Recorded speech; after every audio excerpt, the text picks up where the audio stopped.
What is the one thing you could do this week that by doing that would make everything else easier or unnecessary? What a beautiful questions to ask ourselves as entrepreneurs, right? Because we tend to do so many things. We are in charge of so many things in our businesses, the marketing, the servicing, the business development, the research, so many things.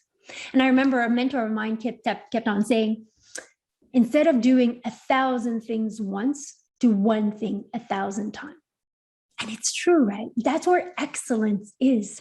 So this week, I want to share with you a classic book that every entrepreneur should read, and it's The One Thing by Gary Keller. So why do I believe that this is a book that every entrepreneur should read? It's because we are stuck in doing a gazillion things. But when we focus on one thing, we go so much faster. So this week, I want to share with you 6 lies that they share in the book, and pay attention. Do you get caught in those lies? I know I do. And once we get out of those lies, then we see that, oh my gosh, things do change. So lie number 1 is that everything matters equally. That answering clients, business development, social media, all that, it matters equally. But the thing is they don't. We all know the Pareto principle, the 80-20 rule. And what I like in the book, they actually bring the extreme Pareto. And I'm like, oh, I like that, which is the 20% of the 20%, which really makes you choose on, okay, what has the biggest leverage and what do I need and what do I want to accomplish right now? So no, things don't matter equally. And we get caught up and we do everything, but everything just a little bit. Let's put attention on really what is going to make a difference. Line number 2, multitasking. And I love how they say in the book that says, multitasking is just an opportunity to screw up 2 things at the same time. And I'm like, oh my gosh, I read that and I started laughing because it's true. Come on. You do something, you're writing an email, and then you go and do something on social media. And at the end, you're like, okay, no, neither one are excellent.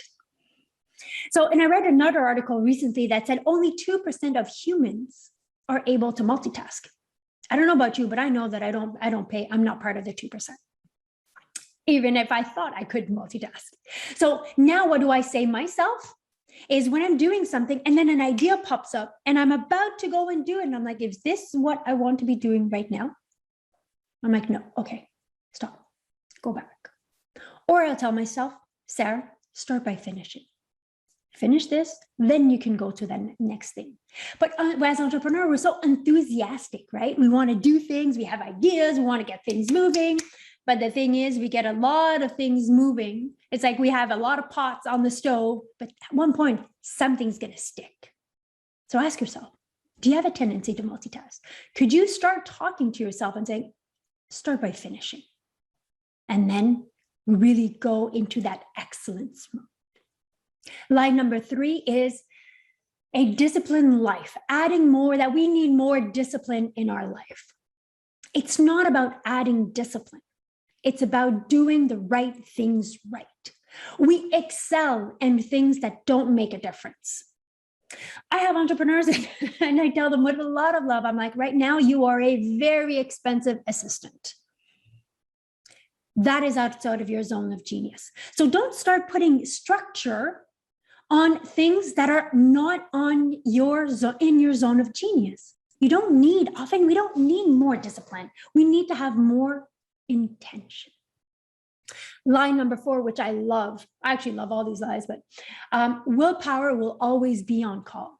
So willpower is that motivation, that energy to make things happen, and I do it too. And I see so many entrepreneurs, they have an idea, they have a project, and then they start, right? They're really gung-ho. And then suddenly it goes,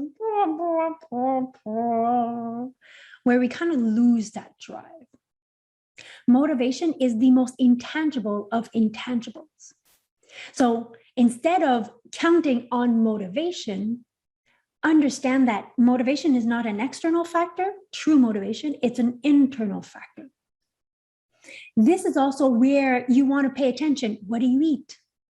What is what we call the chronotype? So when do you work best? I know my creativity in the morning is better than in the afternoon. So I'll focus on putting my creative work, let it be writing, recording, or any creative project that I want to do that in the morning. So how are you going to put in structure to keep your energy, to keep your momentum? And in there, I would even start by doing the tough things first, the hard things first, because otherwise it's just eating at your mental. Oh, I have to call this client and tell them the bad news. Oh, you know what? I'll do it after lunch. Oh, I'll do it at the end of the day. Oh, I'll do it. But it's still really taking some of your energy all day long.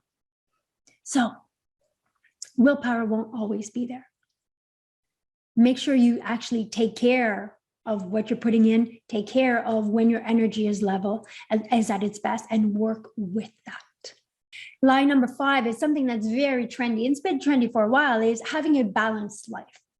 When you try to have a balanced life, something gets shortchanged all the time. Why? Because different things require different attention and intention at different times.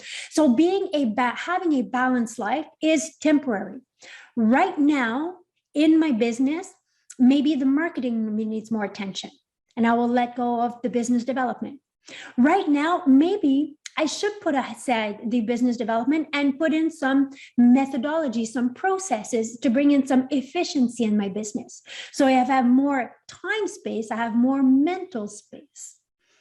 So when we try to do everything equally, something gets left out. So in your business right now, what requires more attention? What needs more intention from you? And then at another time, it's going to shift. Something else will be requiring intention and attention. But don't look for balance. Look for what are the biggest needle movers? What are the biggest leverage? And what do I need to dial down to be able to have that time and that energy and that focus for the area that actually needs intention? Which brings us to lie number 6. Big is bad. So many times I hear entrepreneurs are like, yeah, but if I grow my business, I'm going to lose like that personal touch that I have with my clients. I'm going to lose myself. Understanding that we build it our own way. So we all have our different definition of big. We all have a definition of success. What's yours? Define what is yours. It doesn't matter that the other person, the other entrepreneur does something else or does that have so many clients or that many revenue, whatever. Who cares? Stick to your path. Let's stick to our path. And then from there, define how do you want to build it? What do you want to build? And build a big business your way, because that is how we have an impact. But it has to be according to your definition.